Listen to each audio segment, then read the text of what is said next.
Hi mga Lods, magandang araw sa inyong lahat. Kamusta po kayo? Sana like kayo nasa mabuting kalagayan at healthy kayo, no? Maraming salamat po sa pagbisita. At kung hindi pa nga po kita subscribers, please don't forget to subscribe and hit the notification bell para updated kayo sa mga bago kong upload na videos. For today's video po, pag-uusapan naman po natin kung paano mo mapapababad ang babae sa saging mo. So alam ko mga Lods, isa sa mga gusto nyong ginagawa namin mga babae ay yung pagbababad namin sa saging ninyo, no? Ang ibig sabihin po dito ay BJ, no? So, alam ko, ang mga lalaki, pangarap namin ninyo na i-BJ namin kayo hanggang labasan kayo at kainin namin yung katas ninyo. So, yun talaga yung hinahanap ninyo sa isang babae. Na kumakain ng katas, lumulunok ng katas, at bumi-BJ hanggang matapos kayo. Pero, karamihan po sa mga babae, hindi kayang gawin yan. Meron po siguro yung talagang professional, yung mga talagang, makikita nyo na sa daanan, yung napipick up ninyo, talagang yung mga babae na yun talagang marami nang naka-experience at talagang ginagawa nila yon para sa malaking bayad na pera. Pero kung magjojowa po kayo ng matinong babae o simpleng babae, hindi po talaga kayang gawin yon. So, magbibijay pero hindi po talaga namin lulunukin o hindi po talaga namin tatapusin na matapos kayo. So, kahit ako hindi ko ginagawa yan, yun talagang kunwari, ibibijay ko yung partner ko hanggang matapos, hindi paano naman ako? Diba? Ikaw lang naligayahan, ako. Kasi po ayaw po ng mga babae na i-BJ kayo hanggang matapos kasi po hindi nyo na ipapasok yan. So kami, hindi kayo masasarapan. Kami po mga babae, mas gusto po namin na pinapasok. So hindi po talaga yung BJ lang hanggang matapos kayo, no?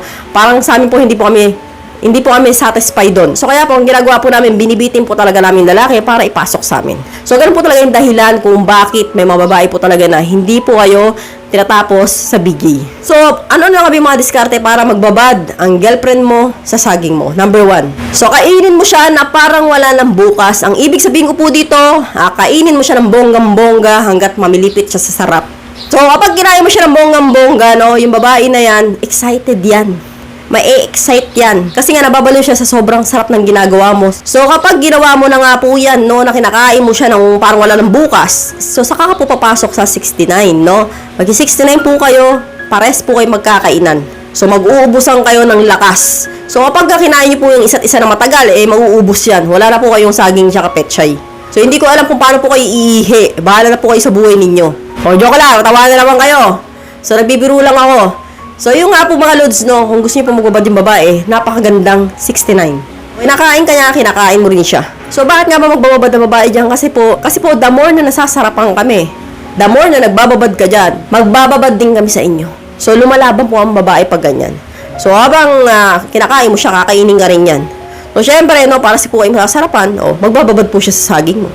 So, mas maganda po talaga na gamitin po yung position na yan para magbabad po talaga yung babae sa saging ninyo. At proceed na po tayo sa number 2. So, dapat malinis ang saging mo. Ang ibig sabihin ko dito, walang buhok. So, kami po mga babae, mas gusto po namin ang walang buhok. Kasi po, sagabal po sa ngipin yan, sumasabit. So, baka mamaya pag uwi namin ng bahay, merong buhok dito sa pagitan ng ngipin namin, dinhalata kami ng magulang namin na kumain kami ng saging. So, kaya mas maganda, bago po kayo magpa-BJ, no, sa mga jowa ninyo, kung gusto nyo magbabad, malinis po yan, dapat ahit po yan. Para po yung babae walang sagabal, no? Yung babae kain na ng kain. So, kapag po malinis po ang saging ninyo, talaga magbababad po ang babae dyan. At proceed na po tayo sa number 3, dirty talk. So, kami po mga babae, mas ginaganahan po kaming mag-BJ kapag po yung lalaki mahilig bumulong sa mga tenga namin na ang sarap mo talaga. Grabe. Ang sarap pong gratuin, ang sarap pong jirijirin, ang sarap pong mag-BJ. Nakakabaliw ka. Yung mga tipong gano'n, kailangan sabayin nyo po ng bulong.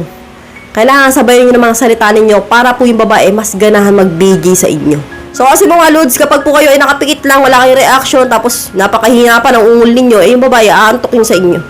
So yung babae, kapag na-BJ kayo niya ng sandali, hinto na yan. Sabi, pasok mo na. Kasi wala naman reaction, parang patay, parang tuod. So, kailangan, lakasan mo yung uwal mo habang nagde-dirty talk ka. So, kailangan, madaldal ka dyan. Kailangan sabi mo kung gano'n siya kagaling, kung gano'n siya kasarap.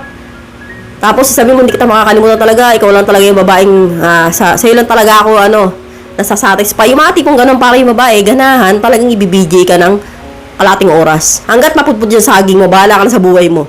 So, gusto mo magtagal, diba? Gusto mo magbabad, so bahala ka na. So, gano'n nga lang po yung mga teknik mga Lods. I hope you learned something in this video. More videos to come. So, stay connected. See you again to my next video. God bless. Bye-bye!